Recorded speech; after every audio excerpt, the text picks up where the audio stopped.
Welcome back to the Boys and Bolos podcast. We're down here in the barbershop studio, Jarrett. The Champions League Week 2 has ended. How do you feel about Chelsea Football Club? Chelsea have taken 1 of 6 points from the bottom 2 teams in the group. First time I've ever seen them do that since I've been watching, so 20 years. Very impressive. Good job, Chelsea. You had to go out of your way to have had that done. Tottenham lost basically in stoppage time to a Portuguese team. What else happened? PSG got scored on by, I keep calling him Mekhi Phifer, but I know that's just Maccabi Haifa. Yeah, exactly. They figured it out by the second half, and they won, I think, 3-1. But they figured out that they're goats on their team. Liverpool squeaked by 1-1, and City put a clinic on against Dortmund with Haaland scoring a crazy, I don't even know what they call it. Ninja kick goal. It was a ninja kick goal. It was the Norwegian ninja. John Stones had a worldie. And I haven't seen that. It was a worldie. It was like kind of like dipping kind of deal, and the goalie probably should have got it, but either way, he scored. It was like 20 yards out, so it's legit. The Champions League is back, and it is holding 0 punches. I was very impressed by Sporting Lisbon, but I still think Tottenham should have scored 3 goals in the first half.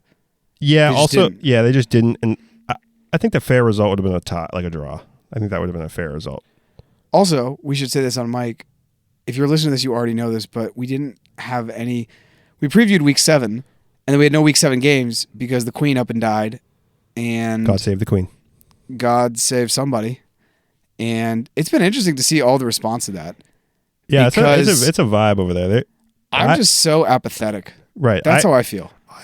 I don't know. There is a huge mix of sentiment going on from the Twitter sphere. A lot, of course, on the news, you're going to see all of the pomp and circumstance surrounding the ceremony and the respect to the Queen and all this stuff. So then you get people who are like, why the hell? People in England, in England that say, why the hell do we care about the British monarchy? They just basically their wealth is built on global conquering, basically, right, and stealing wealth and genocide and all the bad things. And it's just passed down and from generation to generation. So why should we care about that? And then people will clap back at that and say, respect the Queen. Respect. You show some respect. That's how we've always done it. That's how we always done it. Respect. It's some real vibes over there. It's just been very interesting. When this came out that when the Queen died, or it came out that she died, I think I was with Nader, and Nader's from Bangladesh. And I saw today that I think between Bangladesh, India, and Pakistan, they're asking that England or Britain pay those countries $45 trillion. Trillion, people. Trillion. Due to the 200 years of essential natural resource and human resource theft from those regions. And today, if you count up Bangladesh, Pakistan, in India's population, you're looking at around 1.6, 1.7 billion people. So you're looking like a third of the planet. That's just in Southeast Asia, essentially. Haven't you talked about what the Crown did in Africa, what it did in the Caribbean, and what it did in North America? So it's a very weird thing, too, that in 2022, the monarch would take up so much news space when there's still a war going on that's affecting everybody. That's my thing. The monarch affects, if you want it to affect you, it's going to affect you, right? But Ukraine, the wheat problem, the fact that we're not going to have any oil for Europe this winter, and it's going to be triple the gas prices, which is going to trickle into the United States. I don't know. That just seems a lot more pressing. And there's been a lot of people okay, yes, this is a big deal, but also we have more pressing things that are, that are going to define, honestly, world history. Yeah, I guess they've been preparing for this whole thing. I guess it's a 10-day promenades through the country. I feel like it's in Troy. You know how in Troy they carry around the body. He's I'll give you 10 days of games and celebration and life celebration, and then we're going to be back at it.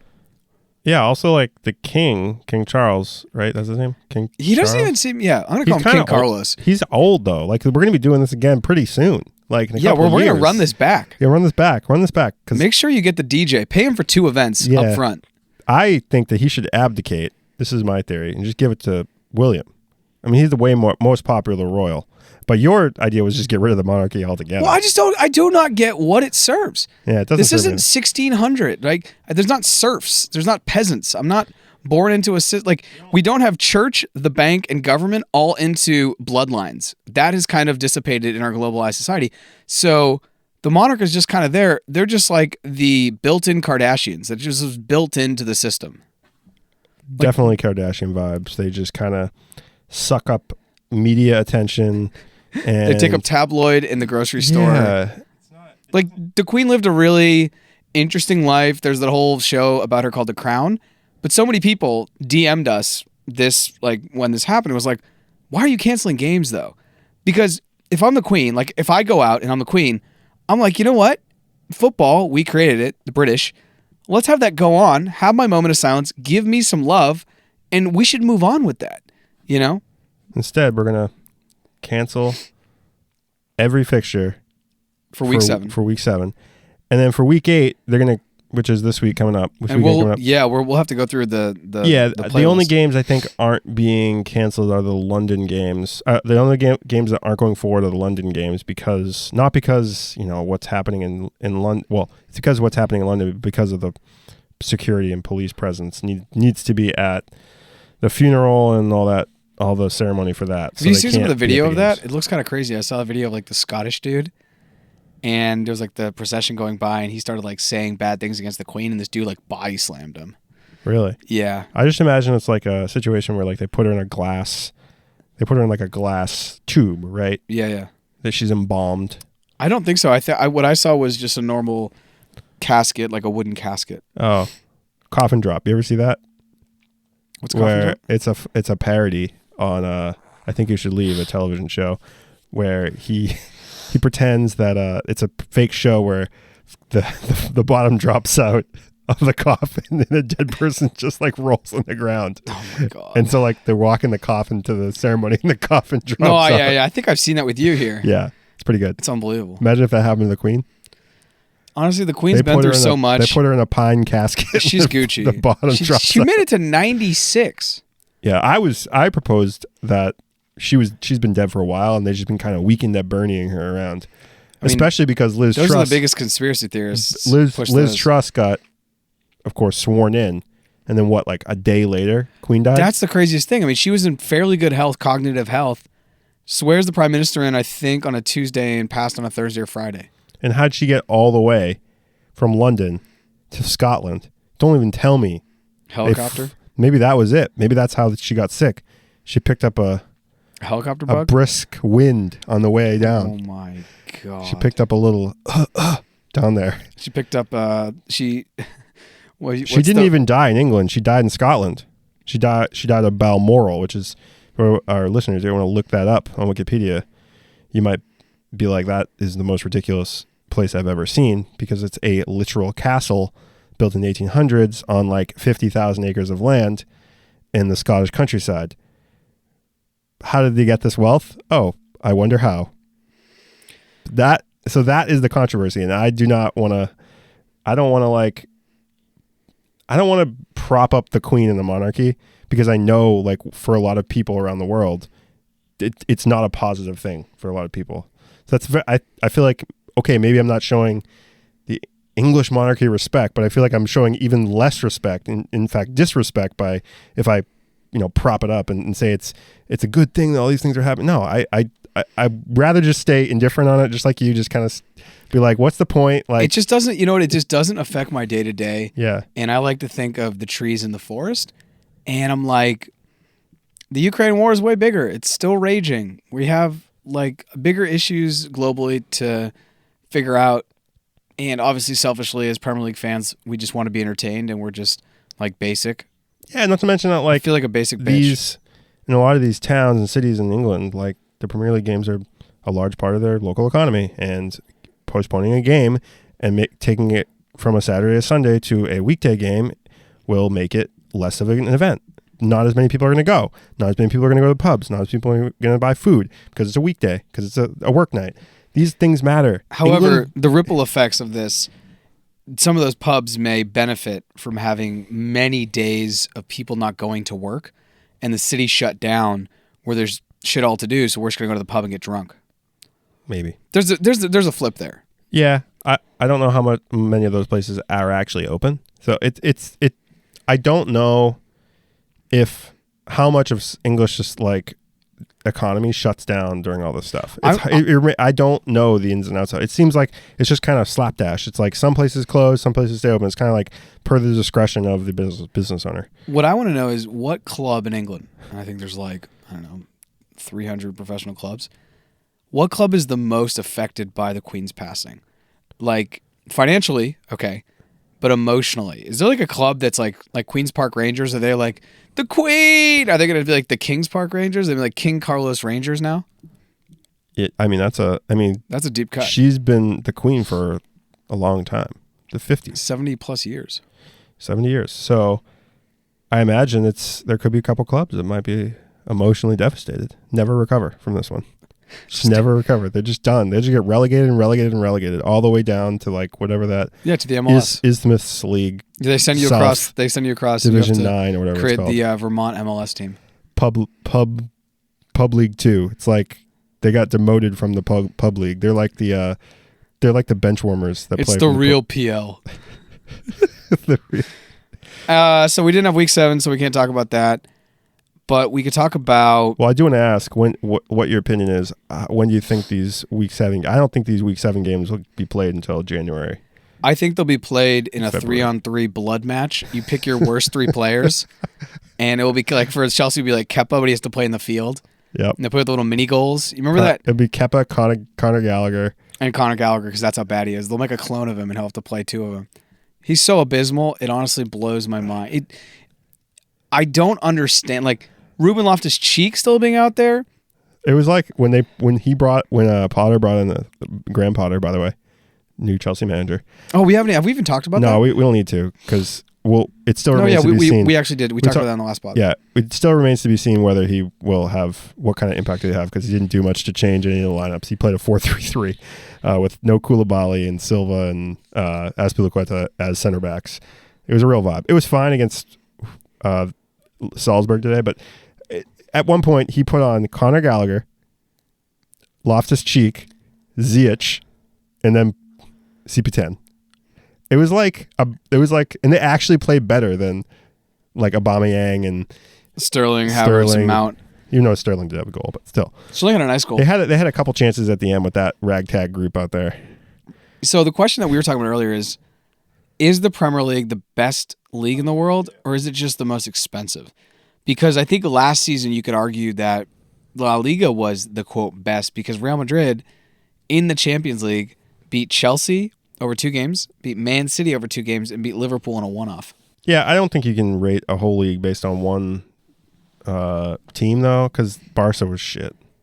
And like some of those lower-level Spanish teams. I think just, for me, it's not that the good teams are, the really good teams like the Real Madrids and the Barças and the whoever they are at the top of the Serie A. Yeah, it's not like those teams are worse than the top teams of the Premier League. I just think that the teams in the lower half of La Liga and the lower half of Serie A are just so bad, like really bad. You're saying like the 5th to the 15th? No, lower than that. Like I'm thinking like 8th to the 18th. Like those teams, all those teams are so bad. They bring the whole league down so much worse. Because versus right now, like in the Premier League, I think that the only teams that are going to get beat up by, like really beat up by top like La Liga teams are like relegation sides in the Premier League. Yeah, because Fulham will eventually be a bottom team, but you wouldn't want to play them. Right. They still have like guys, international players from other Leeds, from all around the country. So because right now Real Madrid is the only team in Europe that's won every single game that they've played. Yeah. In their domestic league, I believe. Because Bayern's have been off to a bad start. I think they've tied their first 3 games. Ball today. Which is super uncharacteristic. They balled today. Super uncharacteristic, though. We had a lot of players playing their old clubs recently. We had Holland playing Borussia Dortmund and maybe not a lot, but these 2 beasts. And then Lewandowski playing Bayern. Bayern smacking them down. Yeah, what's it? I think it's 16-2 in the last like 5 games. Bayern over Barcelona. They just always give them the business. Always give them the business. But what I wanted to talk about, we can talk about Champions League, but I think many people are kind of caught up on Champions League. There's been some upsets. I think the Portuguese league is playing pretty well. I think La Liga is playing well. I think Porto did lose to Bruges though. They got their ass. They did? They got their ass beat by Bruges, 3-0. Did Tayshaun Buchanan play in that game? Because he's on Bruges. I don't know. I didn't really pay attention. I've been kind of out of it today and yesterday with Champions League just because of work and stuff. I just think you can't judge 1 or 2 games performance, especially the first 2 games in the Champions League, on like how the team is in general. I just think unless they get real beat, like real bad. Well, I mean, Chelsea losing but it was 5 out of 6 points to 2 teams that, if we're just looking at market cap, like I think Chelsea's got about 900 million. That's a continuing trend, right? For Chelsea this season. I mean, it's not that's what I'm saying. Chelsea are not playing well in Europe. Liverpool is not playing well in Europe, I don't think. Like they're Spurs are playing mediocre. Spurs are playing Spursy. Yep. City's dominating relatively. So, I don't know. I just think maybe this season of the Champions League, you're going to see more Italian, Portuguese, and obviously the Spanish will continue to be Napoli, problems. Both Napoli games, they played well. Won both their games. Juventus didn't play well. Real bad. They got beat. They got beat lost. bad. You know, I saw the... I don't think Serie A is it. It's not the league. I don't know. AC Milan... La Liga, yeah, AC Milan and Napoli are good, but I think La Liga, I think Barca is much better. I think, it remains to be seen which Sevilla is going to be good again, but they tied today. And Real Madrid. I mean, they could win the Champions League again this year, easily. I think that they're actually probably most likely. Better. They're better than they were last year. Yeah. Easily. I mean, Rodrigo's a freak. I've been watching him more, and I'm just like, dude, he's so good. Brazil have so many options up front. I don't even know if they play in midfield. They just have Fred. No, they just have Fred and Fabinho. They play a 4-2-4. They have too many options up front. They don't even... What do they do? But I actually want to talk about the World Cup, and I want to talk about that stat we saw that I shared with you and Diego. Sorry, not Diego, Guillermo. World Cup's just coming up quick, and I'm hating every second of it. I'm hating it. Why are you hating it? I don't want the World Cup. I don't want this World Cup to happen. Why? Mostly because, first of all, the World Cup in the winter is weird. Second of all, it's in it should never have happened in the first place. These stadiums should never have been built. It's all oil money. It's all dirty money. It's all built on basically slaves, death. All for profit. And we could put this World Cup in a country that actually can support football infrastructure with just some modern, minor modifications, and it'd be much more successful. Like, I get what FIFA wants to do. They're like, we need to have it be the World global game. We got to make it the global game. They had 2002 was Korea, Japan, so we have Asia. 2006, Europe, Italy. 2010, South Africa, first African World Cup. Very cool. I think South Korea and Japan, that was the first Asian World Cup. So you have Asia and Africa in that decade. 2014, we go back to South America, Brazil. 2018, we go back to Europe. It's in France. 2022, they go to a whole new part of the world. But my thing is like, there are some places in this world where we just shouldn't have certain sports. Like, there's a reason why there aren't hockey rinks all over the coast of Colombia, because it's 1 billion freaking degrees. It's not part of the culture. Now, this is not to say that football or soccer isn't part of the culture in Qatar and in that whole part of the world, but it's not sustainable to hold a world fucking tournament there. Yeah, that's the thing. If you're like trying to spread hockey around the world, you're not like, oh, where should we do this? Let's have an international tournament in Egypt. That's where we should have an international hockey tournament. Let's have an international hockey tournament in like Ecuador. We really want the South Americans to, oh God, we really need them into hockey. It seems, like you said, profit-driven, and I'm waiting. I'm counting the days until the scandal comes out and all of this is revealed. That Sepp Blatter, when he made the deal with the devil, when he was FIFA president, he got some money from Qatar, et cetera, because the U.S. was really biting for this one. They wanted 2022. We got the consolation prize of getting it in 2026, but we were really putting it for 2022. So I really do think that there was some money, some offshore accounts. Something happened to put Qatar to the top of this list. Yeah, they had no stadiums. They have no infrastructure. They are not ready. And the thing that I share with you, and he will no longer be called Diego, his birth name. He will only be called Guillermo, his stage name, was that said a trial event for the 2022 World Cup final venue in Qatar was marred by logistical problems. This is from ESPN FC. It said water shortages, mile-long queues, and cooling system issues. I just think, and we were talking about this earlier, that the Champions League final last year between Liverpool and Real Madrid, there was like a 45-minute to an hour delay because there were so many problems with getting fans into the stadium, and there was whatever. They didn't figure it out. They should have done better. I believe, and that's that Park to Brits, I believe that you're going to, I think the World Cup are 63 or 64 games. You may have that 63 or 64 times. There could be an issue every single game. Do I think there's going to be an issue every game? The law of averages, probably not. But even if it's 10% and you have 6 or 7 games that start late, the way the games are stacked, especially in the group stage, it's every 3 hours a game starts. So you have 2 hours for a game, an hour of like punditry and commentary, and then an hour. So the games are like at like 11 a.m. Eastern time, 2 p.m. and 5 p.m. or something like that. Like that's how they've set it up. And if you have one that just goes back, it's going to kick everything. And these games have to start on time. The world is watching. Sponsorships have been paid. The ads are like getting set up.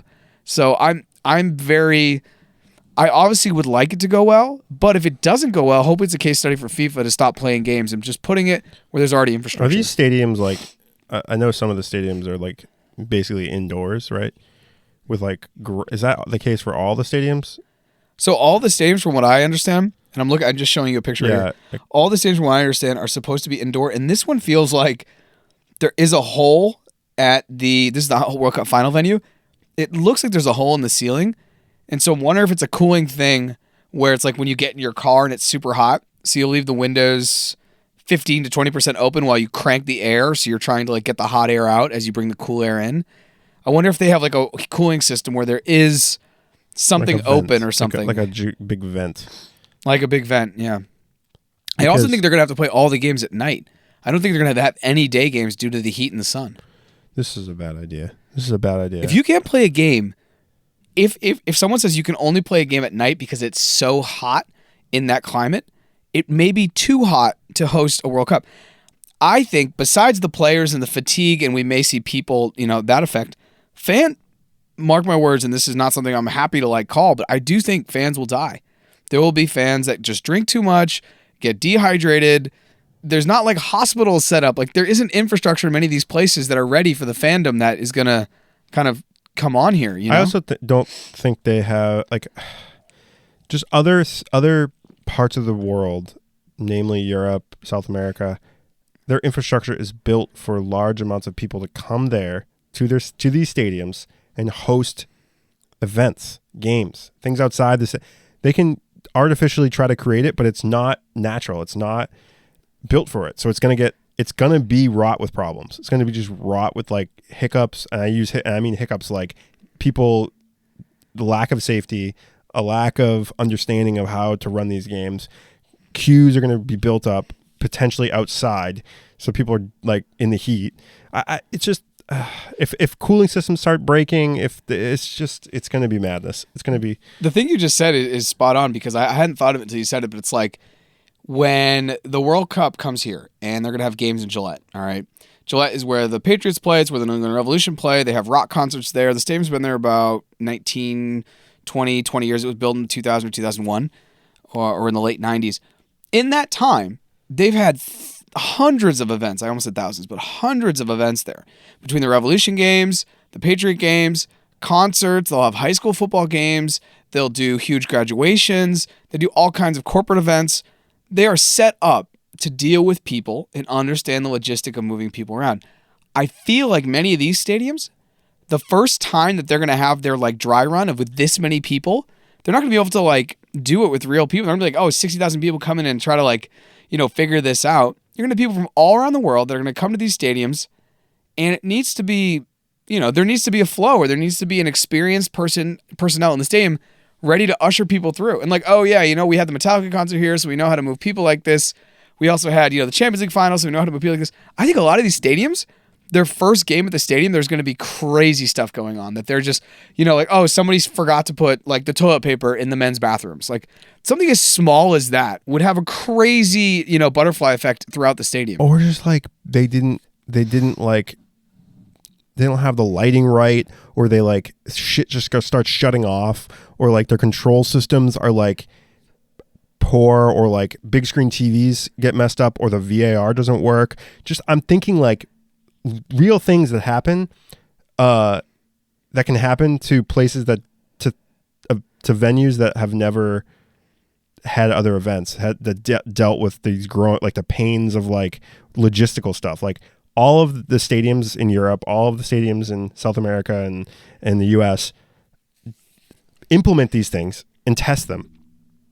I don't think they may be testing some of it kind of, but I don't think they're having all these events there. Like they're not. Even if they're testing it, they're doing it at a theoretical basis. Yeah. They're doing it on like like we were talking today, because you asked, did they, I read the trial event for the 2020 World Cup final venue.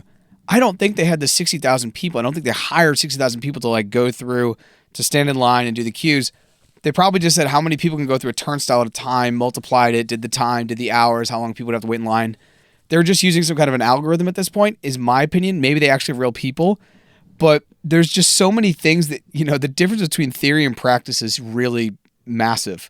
And you know this if you've ever graduated college in the United States, because you're like, oh shit, how do I actually do anything, right? I haven't really learned anything. Yeah, I don't like it. It gives me like... You know what the vibes? It's going to be a mix between Firefest and Woodstock 99. Yeah. Great intention, great ideas, lots of passion, but a lot of like just unbelievably missed oversight. Like things like I'm saying, even the toilet paper, like you're saying, the VAR doesn't work because the power goes out or whatever. The telecom situation in that part of Qatar like isn't set up. There's just so many things that can go wrong. And that's what I'm calling it. The mix of Firefest and Woodstock 99.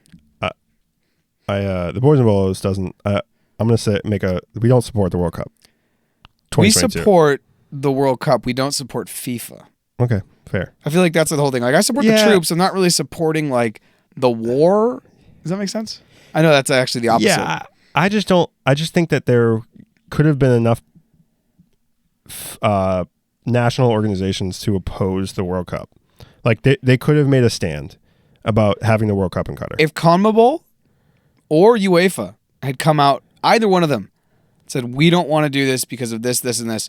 Just the ethical reasons. We live in a world of ESG, which is crazy to me, which is environment, social, and governance. This is how like all for-profit companies have to play around with this architecture. So that way they're doing things okay for the environment, they're doing things okay for society, they're doing things okay in a way that's ethical. And then you have FIFA, which is outside of this, and they can do whatever they want. It's just very weird. They could have made a stand. Like, it just seemed like everybody was getting paid off. Everybody was getting backhand deals. It was shady. It just seemed shady. The whole thing is shady. The way FIFA handles how they designate the World Cup locations. I really think stuff will come out after. It's very similar to the Olympic committee stuff, the IOC or whatever. Just how they like handle where the Olympics happens. It's very similar. Yeah, because they were trying to send it to Boston, and Boston's like, we do not want it. We know what happens. We're going to build all this stuff. It's going to be used for one event, and we're going to be the ones left holding the bag. That's the thing too with Qatar. These things, just like some of the stadiums that were built in South Africa, they're just monuments. That's it. Yeah, same with China and all stuff with the Olympics. They just become like, I don't know, they just become eyesores, and they just become. My question is, how much like terrible international development money went in? What I mean is like a developer, like there's like a rich billionaire from the UK, like, oh, Qatar got the thing. Let's send a team over there to get ready to do a bid on the stadium. Each stadium was probably about $1 billion. Yeah. I mean, there's a lot of money that was made globally just on those stadiums from a developer, architect, design standpoint.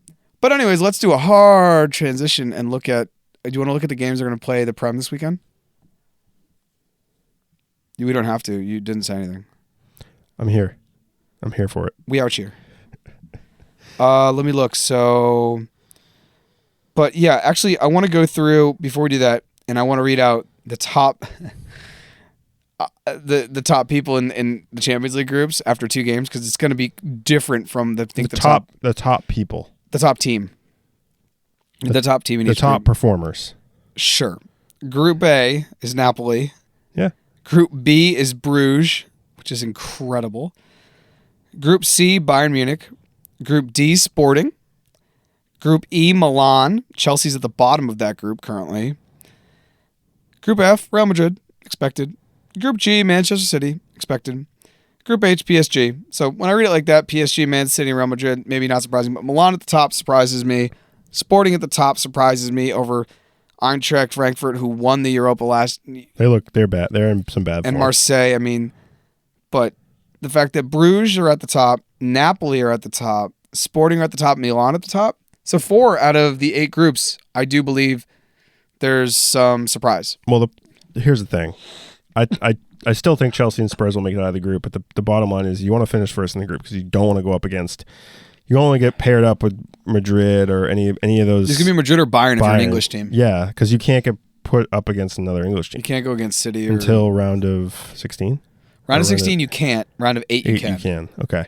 So yeah, you don't want to go up against one of those teams. So it's tough, man. It's like it gets dicey, and then you're third place, you're Europa bound, and then you have to play who the hell knows, Ludogorets or whatever. Swedish farmers. So the Prem is back week 8.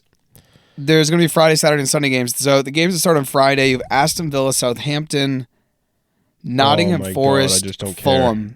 Okay, yeah, Nottingham Forest and Fulham. I actually think that's going to be a great game because I do think they both need max points just from we need to stay in the Prem. I think Nottingham Forest is going to struggle more than Fulham will to stay in the Prem. Yes. This game is going to be at the City Ground, so Fulham's on the road. I still think Fulham are better. Mitrovic. I think Fulham win this. Yeah, 2-1. Yeah, Mitrovic. Scores a brace. The next day... I think I have him on my fantasy team now, so... Oh, do you? I don't know. I have to look at fantasy team. I have to get Diego Costa. We'll talk about that later. Next game, Wolves versus Man City. Speaking of Diego Costa. He may make his shithousery.com. He may make his debut in this game. Oh my God, it's at Molyneux. He'll definitely.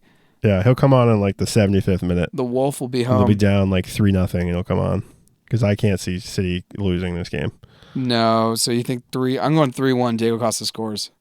I like that. I like that prediction. I don't have as much confidence in Diego Costa, but I think City are in for 3 or 4 goals. Diego Costa owned the Premier League when he was there. He just made everyone. He just said bow down. Do you think he'll continue that? Some shithousery? Oh, absolutely not. He'll probably rip his hamstring when he tries to sprint. He's been playing in the Brazilian league, where he just gets fed balls. I'm gonna go in the box. I'm gonna go 4-0 City. I'm going 4-1. Diego Costa. The Costa factor needs to be taken into account. Oh, you added a goal. You first said 3-1, and then you added a 4th goal. Well, you said 4. You said 4-0. Okay, so now you're saying 4-1. I'm gonna say it doesn't matter when Diego Costa's in the field. He's gonna score a goal. I think Haaland will start and score, but he'll come off in like the 65th minute. What I want to see is Diego Costa and Haaland square off, because Haaland will just kind of laugh and Diego will bite his ear, like a Tyson situation. I saw. I mean that Haaland judo kick into the goal today. I think the Norwegian Ninja. I want to try to get that to stick. That's pretty good. I've never normally most strikers would head that ball in. He literally kicked it his foot was 9 feet high and he kicked it in the net. He's gonna get injured. He can't keep doing this. A ligament will tear. If I did that, I think all the ligaments. But I think you're right though. He might do it right at the World Cup break. I think he will. They'll be out for 6 to 8 weeks, and it'll be perfect timing. Yeah, he'll just come back so fresh. City will be 20 points ahead. Yep. He'll already have 30 goals in the bag. Newcastle, Bournemouth. Do we even? No. Bournemouth is bad. I don't even know when Bournemouth plays this year if we should even talk about it. We shouldn't. We shouldn't give them the time of day. Give them the Newcastle's getting better. I think Newcastle's top 10. I think that they're going top 10 this year. 7th or 8th this year. That's good for them. Yeah, they make Europe. Yeah, it'd be good. I think that'd be a success. Tottenham, Leicester. This is a banana peel for Tottenham. You guys are at home. Back. I'm thinking a tie. Oh, at home? No, they'll win this game. Leicester it depends. If you start Son. Oh God. Yeah, he's playing so bad it hurts. It's so bad. It's so bad. A crazy stat though. His last 5 or 6 seasons with Spurs, he didn't score after 8 games. There was only a few seasons where he had more than 1 or 2 goals. So he's a slow starter. He's a slow starter typically. Oh, maybe I pick him up on the fantasy because his price he's free dropping. At this point. He's dropping in value. He might be less than Diego Costa. Maybe I'll get Son and Diego Costa. I think we wait until the World Cup. I think the World Cup will. I think Son will come back into form a little bit. Then the World Cup will invigorate him because he goes and will play with his compatriots and score a few goals. He's given a little more free reign, I think, in the South Korean team. Yeah, he's a hero. Captain. He's actually respected. Premier League doesn't respect the guy. No, definitely. Lots of racism going on. I'm going to go with you guys are going to tie this. No, we're going to win this. Leicester are bad, dude. They're Leicester not good. are bad, but Spurs aren't playing well. Spurs are not scoring. If Conte, it's not Harry Kane who's scoring. I know. Well, Richarlison. I think Richarlison, if it's Richarlison, Kane, and Kulusevski up front, which that's what everybody's calling for, I think that's the key. Kulusevski has to start. He's the best player on the team, and he hasn't started the last 3 games. That's out of control. It's out of control. That's the only thing I don't agree with all the Royal hate. I think he's actually a decent player. I don't know if he's better than I don't know if he just deserves to start because of some of his form, but he doesn't deserve all the hate. I think Conte being stubborn about Son and trying to play him into form is hurting the team significantly. Kane's not playing well, but he's on. But maybe Conte's looking at those stats and saying he starts slow. I just got to keep him around the fire. Yep. We'll see. Arsenal-Brentford, this is going to be a good one. This was the first game last year in the last season where Brentford won at home against Arsenal 2-0. Arsenal, in their last game, lost to United, and I do believe that they're going to come back and win this. It is at Brentford. What are you thinking? Do you think Arsenal... I think Arsenal win this game. I think they'll win, but it won't be comfortable. I think they'll another one of those 2-1 wins. They lost to United. I don't know what that kind of confidence that...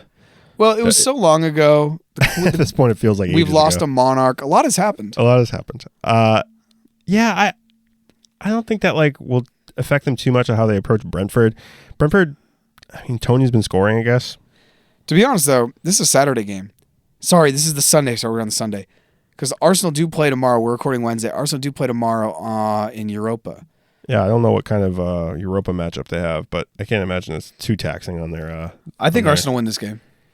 Also, I want to call out, there was a game on Saturday that's postponed, which is the Brighton Crystal Palace game, because they can't have it for, Queen stuff. Manchester United... Okay, wait, before we move on, are you in agreement that Arsenal will win this game? Jeff? No. Oh, yes, but it's going to be a very tight game. And Arsenal, I don't see an Arsenal fixture tomorrow. No. In Europa. Maybe it's got postponed because it was at Arsenal. Yeah, I think you're right. So Manchester United Leeds also got postponed, so we're going to Everton West Ham. Everton West Ham. These are two teams. It's at Everton, right? It's at up. I actually just moved away from that, but West Ham. Because West Ham's in London, they wouldn't have a London game. West Ham and Everton. Maybe it is though. Everton's in 16th. West Ham's in 18th, and 16th, 17th, 18th, and 19th all have 4 points. They both need max points. This is definitely going to be at Goodison, not in London, so it's out in Liverpool. I just hate Goodison. Goodison gives me the heebie-jeebies. I think it's a tie. I think it's going to be... But I think it's going to be a very competitive game. I think it's going to be a 2-2 game. Yeah, I agree with that. I think they finally got Dele Alli out of Everton. That was some bad vibes, and they maybe... He's moved on to Besiktas or whatever it's called. Besiktas. Scoring goals. Well, loves the Turks. Scoring goals, just kind of trotting around. What if there. his agent bought him a ticket? Like, yeah, we're sending to the Turks. He's like, oh, sweet. And his agent bought him a plane ticket to Turks and Caicos until he gets off the plane. Oi! just a conspiracy theory. Just a good conspiracy theory. So Chelsea-Liverpool will get postponed. That was going to be a really good match, the premier match this week, but that gets postponed. So if you're cool, let's go ahead and look at fantasy. Because Are you cool, mate? Are you cool, mate? You're cool. Let's go ahead and look. Diego Costa is 5.5 points or dollars. I don't even know what dollars. Pounds. Million pounds. That is, ladies and gentlemen, that is a bargain. And I actually want to check. Is it a bargain? He's Diego Costa, shithousery.com. He's a freaking beast, a legend. You won't see more than 15 minutes of game time before the World Cup. He doesn't need more than 50 minutes of game time. Houdini is back. So, do we actually? Okay, so I have a question about fantasy. Does it actually count this week? Because there's no games. I think it does. Because I have no players playing. I think it does. Yeah. I really think it does. This is really rough. I have a really rough game. What's gonna happen is then when they play the week 7 around week 31 or something, a bunch of points. You're gonna have it works out. It feels harsh, but it works out.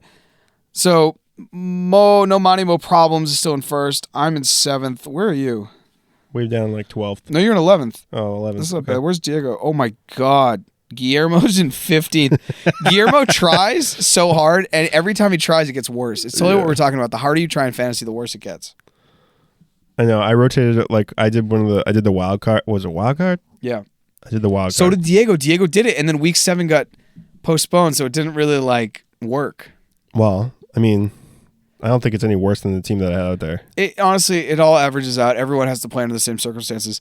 My one thing is I'm going to change my team name, and I already changed it from, what was it? What was my first team name? I don't know. Something Chelsea.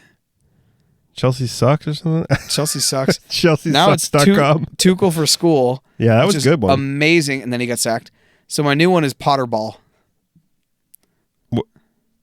Oh yeah, we were talking. You were saying that during the game today. You're like Potterball. Oh, what about the Pottery Barn? Ooh, it's kind of weird. It's kind of weird. You shop that one around. Potter's Blues. Workshop that one. Bluesy Potter. Stop. Just stop. No. Keep workshopping that one. Stanford Potter. Kick those ideas around. I'm saying them out loud. Potter Stanford. Oh, I'm dead. Anyways, fantasy, get your stuff together. You may or may not want to burn your wild card before the World Cup. Also, today, Diego was invited onto, Guillermo was invited onto the podcast for probably the 13th or 14th time. And he had a new excuse.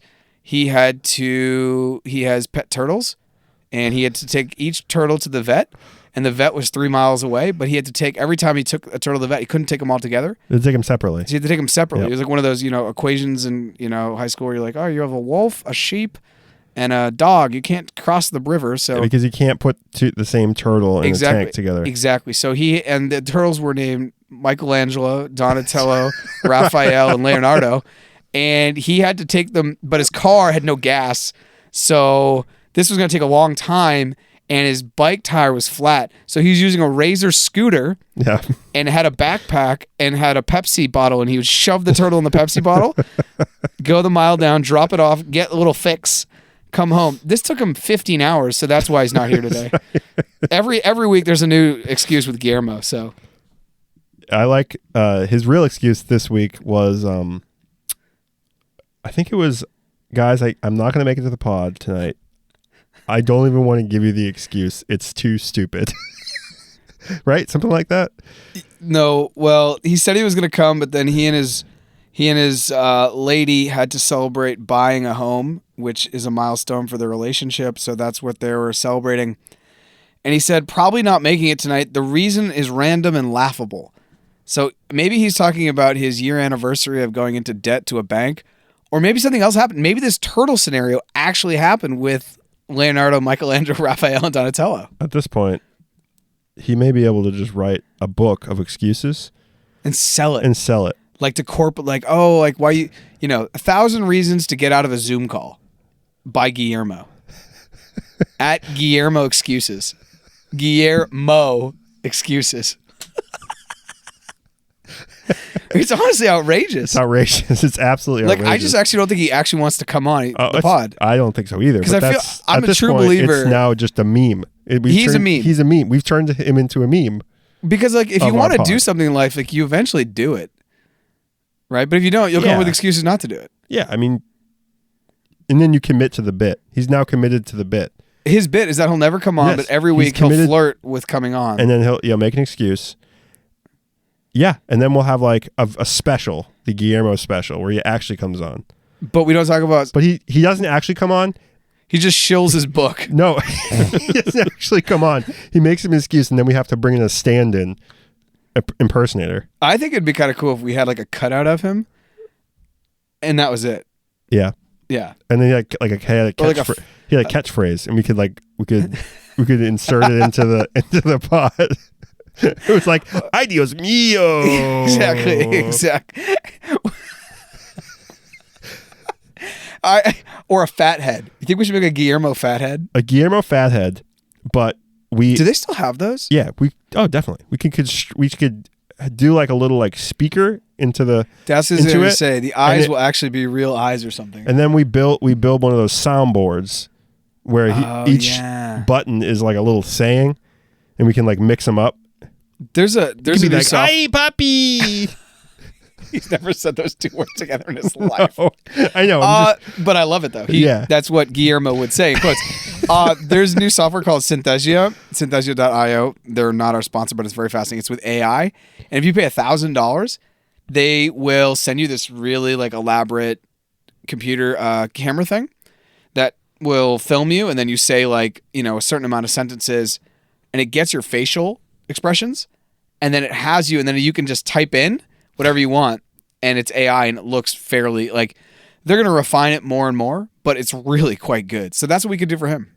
Yeah, I'm open to all types of suggestions. I like the soundboard because it's that's what it's I said. a nice the soundboard, medium. but he'd be on the TV. Yep. We would type stuff in. It'd be Hi, a nice- papi. Ay, Dios mío. Oh, Dios mío. Que golazo. Guillermo Gringo voice. Que golazo. I just like it's a good. It would be a good medium for a podcast. It'd be great. It'd be good. Audio. Yeah, let's see if we can. We'll see if we can get him to record his voice, and I'll put it into what is that podcasting software that my buddy Grant has? Disc. Anyways, you say a bunch of sentences like the brown fox jumps over the fence. The one where you use all the, and you do that, and then it knows your voice. And then if you need to write in something instead of re-recording it, you actually just type it in, and it like says it for you, and it sounds perfect.